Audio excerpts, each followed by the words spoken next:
안녕하세요, 제이리스의 장재영 과장입니다. 오늘도 차량을 출고하기 위해서 이렇게 리뷰를 찍게 되었는데요. 지금 제가 있는 곳은 썬팅샵에 지금 현재 위치를 하였고요. 오늘 저는 여러분들에게 기아의 새로 나온 차량이죠, 바로 K8을 한번 리뷰를 해보도록 하겠습니다.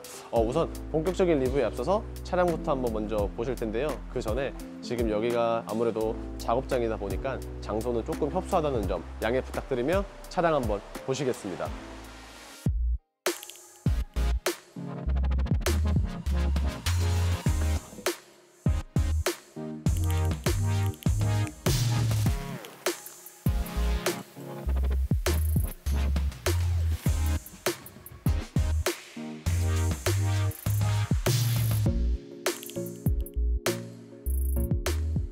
정말 훌륭한 모델이라고 생각을 합니다. 저도 고객님과 상담을 통해서 이제 차량을 출고를 도와드리게 되었는데, 실물로 보는 거는 이번이 처음이에요. 사실상 일단은 굉장히 요즘 시대에 걸맞는 차량이라고 생각이 될 정도로 아주 잘 만들었다라는 게 제 개인적인 생각인데요. 자, 우선 전면부터 한번 보시겠습니다. 전면 같은 경우에는 우선 기아의 이번에 새로운 로고이죠. 바로 기아가 이렇게 이런 식으로 큼지막하게 들어갔고요. 전체적으로 그릴 같은 경우에는 뭐 갈백인가요? 일단은 뭐 대충 봐도 큼직하게 잘 들어갔습니다. 굉장히 깔끔하게. 그리고 지금 보시는 것처럼 전방 카메라는 상위 쪽에 위치를 하였고요. 그 다음에 하단 부분에 보시는 것처럼 이제 앞차 간의 거리 조절할 수 있는 센서가 하단부로 들어가 있기 때문에 훨씬 더 깔끔하다고 인식을 주고 있습니다. 자, 그 다음에는 라이트 한번 보시겠는데요. 지금 보시는 것처럼 라이트가 굉장히 얇아요. 그렇다 보니까 전체적인 실루엣을 봤을 때 마치 뭔가 상어와 같은 인식을 주고 있는 것 같습니다. 그리고 안개등 쪽을 보시면은 이게 약간 그랜저를 모방한 듯한 약간 마름모꼴의 이제 모양들이 지금 보시는 것처럼 LED가 꽤나 많이 있다는 것을 보실 수가 있습니다. 그리고 크롬 같은 부분을 굉장히 잘 매칭시켰다는 것을 보실 수가 있을 것 같은데, 전면 깔끔하지 않나요? 그렇다면 측면 과연 어떨지, 측면이랑 그리고 후면, 그 다음에 실내까지 계속 이어서 리뷰를 한번 해보겠습니다. 자, 측면으로 넘어왔는데 공간이 조금 협소하다 보니까 최대한 각도를 살려가지고 지금 촬영을 하게 되었습니다. 바퀴 같은 경우, 휠 같은 경우에는 뭐 깔끔합니다. 지금 굉장히 무난하고요. 지금 타이어 인치수 같은 경우에는 17인치인데 이거는 뭐 옵션을 조금 더 변경을 하게 되시면은 이것보다 더 큰 휠 사이즈가 들어가기 때문에 이런 부분들은 뭐 굳이 뭐 따로 언급을 드리지 않아도 될 것 같다는 생각은 들고요. 자, 그 다음에 많은 사람들이 이 부분에 대해서 조금 안타까워 했는데, 그게 뭐냐면은 크롬을 써서 깔끔해 보이고 그 다음에 럭셔리해 보인다는 이미지는 있지만 대신에 너무 과하지는 않았나 라는 사람들의 평가가 굉장히 많이 있습니다. 자, 예를 들자면은 뭐 이런 부분들 같은 경우에는 기본적으로 다른 차량들에서도 많이들 이용을 하고 있지만, 언더 부분 같은 경우에도 좀 실제로 봤는데 저는 뭐 무난해 보였어요, 사실. 근데 이런 걸로 되게 조금 싫어하시는 분들도 의외로 많이들 있더라고요. 근데 이런 부분들은 뭐 사실 개인적인 취향에 대한 차이이기 때문에 뭐 누군가에게는 호불호가 조금 갈릴 수 있는 부분이지만 장 과장 같은 경우에는 나름 괜찮다라고 주목을 할 수 있을 것 같습니다. 자, 그리고 이 차량 좀 재밌는 점이 기아에서 같은 회사인 카니발에서 나오는 것처럼 이쪽 C필러 부분 뒤쪽이 약간, 사람들은 다들 상어 지느러미? 라고 표현들을 하시더라고요. 이게 솔직히 왜 있는지는 저도 잘 모르겠어요. 이거는 조금 저는 불호라고 생각을 하고, 차라리 이 부분을 없애고 대신 이만큼의 유리를 조금 더 넓혀줬으면은 그만큼 시안성이나 아무래도 시야에 대한 개방성이 좋지 않았을까 라는 생각을 조금 해보고는 있는데, 뭐 이렇게 나온 이상 뭐 어쩔 수가 없겠죠. 자, 참고로 이 차량 같은 경우에는 제가 K8이라고 말씀을 드렸는데요. 등급이나 뭐 이런 기본적인 사양들을 잠깐 말씀을 드리면은 K8에서도 하이브리드 모델이고요. 등급은 노블레스라는 등급을 참고로 부탁드리면서 후면으로 한번 가보겠습니다. 자, 마지막 후면으로 한번 넘어왔습니다. 일단은 LED가 들어간 거는 당연한데, 램프 같은 경우를 보시면 안쪽에 조금 이렇게 굴곡지게 들어가 있어요. 그러다 보니까 약간 입체적인 조명을 주는 것 같고요. 그리고 후면부도 전면부와 마찬가지로 기아의 신형 로고가 들어가 있으며, 로고를 기준으로 좌측 하단을 보시면은 지금 보시는 것과 같이 K8이라는 이제 레터링을 보실 수가 있습니다. 그리고 우측에는 말씀드린 것처럼 이제 하이브리드 모델이라는 것을 뜻하는 마찬가지로 엠블럼이 있는데, 자, 그래서 지금 보시는 것처럼 후면은 사실 조금 안타까운 점이 하나 있다면은, 다른 사람들은 마치 좀 아반떼 같은 디자인을 적용을 했다고 해요. 지금 보시는 것처럼 램프가 일직선으로 되어 있는데 이 디자인이 마치 아반떼와 비슷하다고 해서 약간 아반떼 좀 늘려놓은 버전이라는 평가가 있는데, 뭐 그래도 수평적 레이아웃이 들어갔다는 부분은 저는 칭찬을 개인적으로 하고 싶은 부분이고요. 트렁크 여는 버튼이 조금 생소했습니다. 한참을 찾았는데 지금 후방 카메라가 리어 쪽에 바로 있는데, 이 트렁크 버튼은 카메라 안쪽으로 손을 넣으시면 버튼이 있어요. 이 버튼을 누르시면 트렁크가 열리게 되는데, 트렁크 한번 보시죠.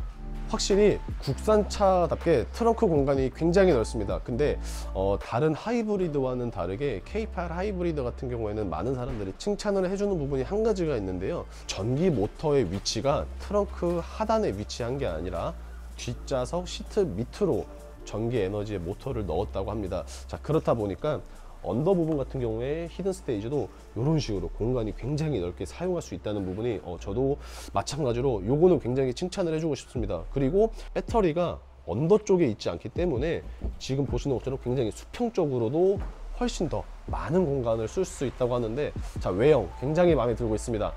하지만 진정한 매력은 내부에 있다고 생각을 하고 있는데요, 내부로 한번 넘어가 보겠습니다. 가시죠.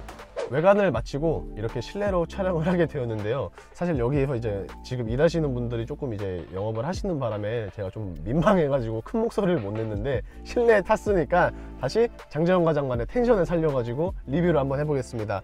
제일 먼저 핸들 굉장히 잘 빠졌습니다. 뭐 작지도 않고 딱 준대형 사이즈에 걸맞는 지금 그만큼의 핸들이 들어갔고요. 그 다음에 디스플레이입니다. 디스플레이 요즘 대세라고도 할 수 있는 커브드 디스플레이가 들어가 있습니다. 물론 가운데에 경계선은 있긴 하지만 확실히 일자 형식보다는 이런 식으로 약간의 커브가 들어간 게 훨씬 더 깔끔하고 인상이 좋다라는 거를 저는 표현을 하고 싶고요. 자, K8 라이벌 모델, 여러분들이 많이들 생각을 하실 수 있겠지만 그랜저로들 많이들 뽑히는데, 실질적으로 그랜저가 이번에 페이스리프트가 되었지만 풀체인지가 아니라 페이스리프트가 된 그랜저, 그리고 이번에 새로 나온 신형의 K8, 뭐 사실 두 차량 모두 굉장히 훌륭한 차량이지만 완성도에 있어서는 아무래도 신형의 K8이 조금 더 우수성을 가지지 않나 싶습니다. 자, 그래서 그런지 지금 실내 내부에서도 곳곳에서 굉장히 장점이 많이 보이는데, 장단점 한번 리뷰를 해보겠습니다.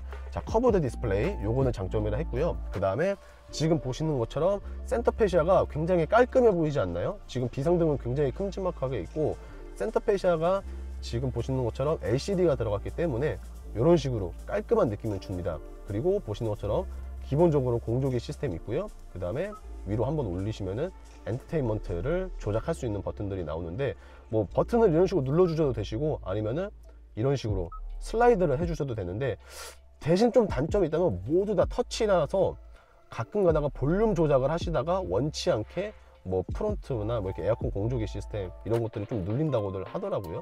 그래서 이런 부분들은 사실 조금 저는 지향하는 편은 아닙니다. 저는 사실 누르는 게 개인적으로 좋아서 그런지 아직까지는 터치에 대한 거는 없는데, 뭐 물론 깔끔해 보인다는 거는 장점 대신에 LCD 디스플레이 판넬이 하나밖에 안 들어갔다는 점은 나중에라도 조금 더 개선이 필요하지 않을까라는 게 제 개인적인 생각이고, 그리고 마찬가지로 뭐 무선 충전패도 당연히 있고요. 공간이 굉장히 넓습니다. 지금 뭐 제 손바닥 하나가 들어가도 남을 정도로 공간이 있고요. 뭐 너무 지저분해서 보기 싫다라고 하시는 분들은 이런 식으로 깔끔하게 닫아주시면 되는데, 그리고 지금 보시는 것처럼 기어봉 쪽은 버튼식이 아니라 조그 셔틀 형식으로 들어가 있습니다.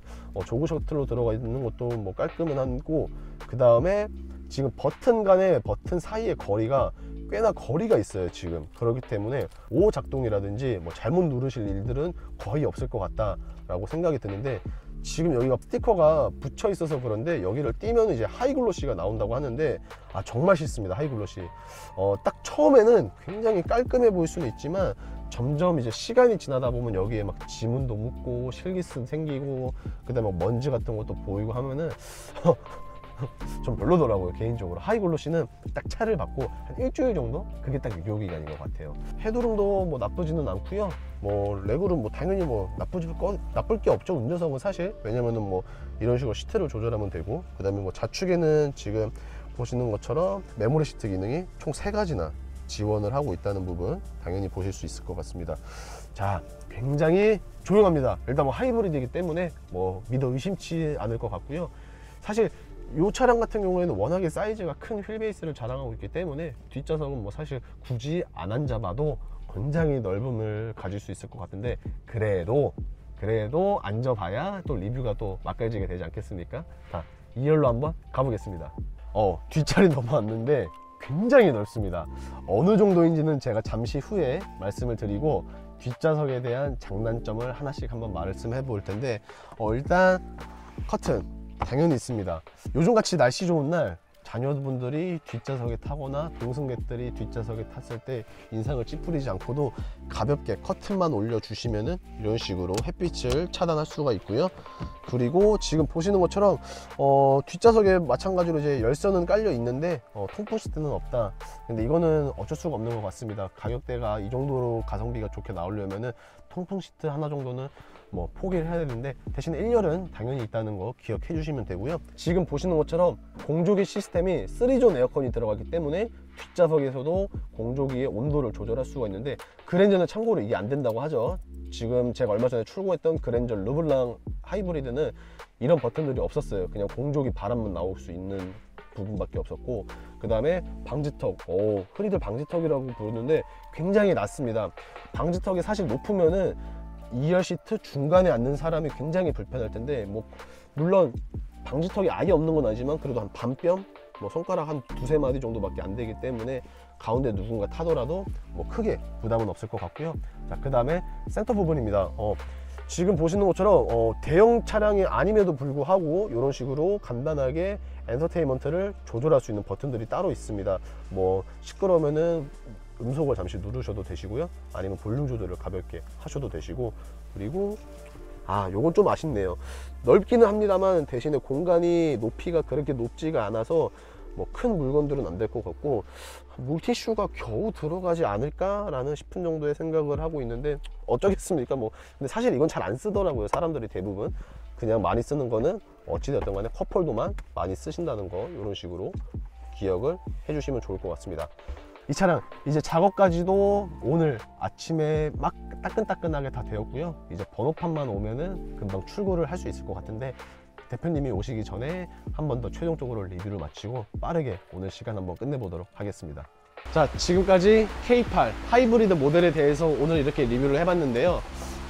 지금 현재 그랜저랑 비교를 해보셔도 절대 굴할 게 없을 정도로 굉장히 압도적으로 차량이 잘 나왔다고 생각하는 모델입니다.